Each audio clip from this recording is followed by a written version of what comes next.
근데 그거를 뭘 어떻게 청구하신다는 말씀이신가요? 제가 서류를 해가지고 넣어내면 안 된다고 나왔거든요. 안 된다고? 네. 네. 그래서 이게 뭐 10% 할 건 아니고 제가 알기로 이게 30% 장애이신데. 네, 손님 전화주세요. 네, 보험금이 지급이 됐다 하더라고요. 아, 그래요? 알아보니까.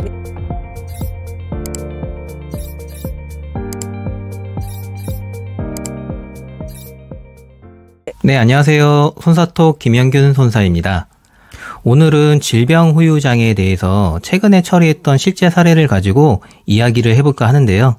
60대 후반의 노인께서는 퇴행성으로 인한 척추 전방 전이증과 척추관 협착증으로 진단을 받으셨고요. 사실 노인분들한테서 가장 흔하게 발생할 수 있는 질환이기도 하거든요. 병원에서 수술적 치료를 권유받으셔서 현미경을 이용한 디스크 절제술과 나사목 고정술을 받게 되셨는데요. 환자 가족분들은 수술한 지 2개월 만에 후유장애 진단서를 서둘러 받으셔서 보험회사에 질병 후유장애를 청구하게 됩니다. 물론 지금까지 말씀드린 부분은 보험 소비자가 셀프로 진행하신 부분이셨고요.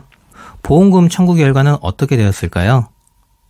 보험금 청구 결과는 부지급으로 면책 통보를 받으셨다고 합니다.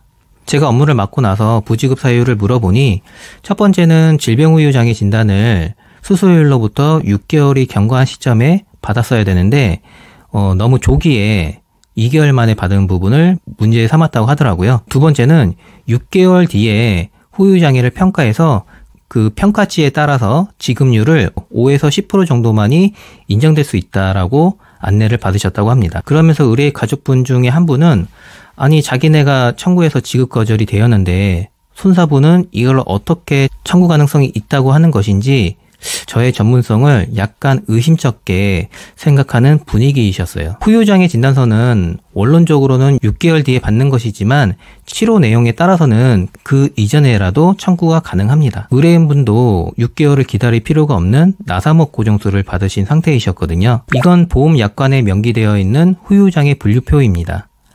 척추에 대한 내용인데요. 보시면 척추의 후유장애는 크게 세 가지입니다. 운동장애, 기형장애, 그리고 추간판 신경장애인데요. 제가 추측해 보건데 아마도 보험사는 추간판 탈출증에 의한 약간의 신경장애 또는 여기에서 이런 핑계 저런 핑계 대고 감액 조정을 해서 지급률을 10%에서 5% 정도로 보는 것 같았어요. 하지만 저는 의뢰인의 후유장애는 운동장애 중에서 뚜렷한 운동장애 지급률 30%짜리로 보았습니다. 보험 약관에는 장애 기준에 대해서도 자세히 나와 있는데요. 뚜렷한 운동장애에 대해서는 총 4가지로 분류하고 있습니다. 이 중 3가지는 목뼈인 경추와 관련된 부분이기에 이를 제외하면 허리와 관련된 부분은 딱 한 가지 남습니다. 척추체의 골절 또는 탈구로 3개의 척추체를 유압 또는 고정한 상태. 자, 일단 의뢰인은 척추 전방 전이증과 협착증으로 3개의 척추체를 유압하신 건 맞아요. 그런데 여길 보면 골절 또는 탈구라고 표기가 되어 있죠. 이게 일종의 전제 조건이 되는 셈인데요. 그럼 약관을 문헌 그대로 해석하면 골절 또는 탈구로 인해서 3개의 척추체를 유압한 경우를 뚜렷한 운동장애로 보겠다는 것인데요. 의뢰인의 경우는 골절이나 탈구는 없으셨어요. 오로지 퇴행성에 의한 질병일 뿐이었죠. 근데 여러분, 질병으로 인해서 골절이나 탈구가 발생할 수 있을까요? 네, 생길 수 있습니다. 골다공증에 의한 병적 골절이나 관절염에 의한 병적 탈구가 생길 수는 있어요. 하지만 의뢰인처럼 노인분들에게 관찰되는 척추 전방 전이증이나 척추 협착증으로도 얼마든지 척추체를 묶어주는 나사목 고정술을 받을 수 있는 것이거든요. 그렇다면 이런 분들은 질병 후유 장애를 보상 못 받느냐? 아니죠. 쉽게 포기할 부분은 아닙니다. 저는 질병 후유 장애를 인정할 수 있는 여러 가지 근거를 서면으로 작성해서 보험회사에 제출을 하였고요. 보험사는 뚜렷한 운동장애 지급률 30%를 전부 인정하고 보험금을 지급하였습니다. 그리고 처음에 저를 의심쩍게 생각하는 환자 가족분들은 처리 결과에 굉장히 만족하셨어요. 보험 보상은 의학적, 법률적 지식은 물론이고 손해사정 이론과 실무 경험이 뒷받침되어야 비로소 마침표를 찍을 수가 있습니다. 네, 제가 오늘 준비한 영상은 여기까지입니다.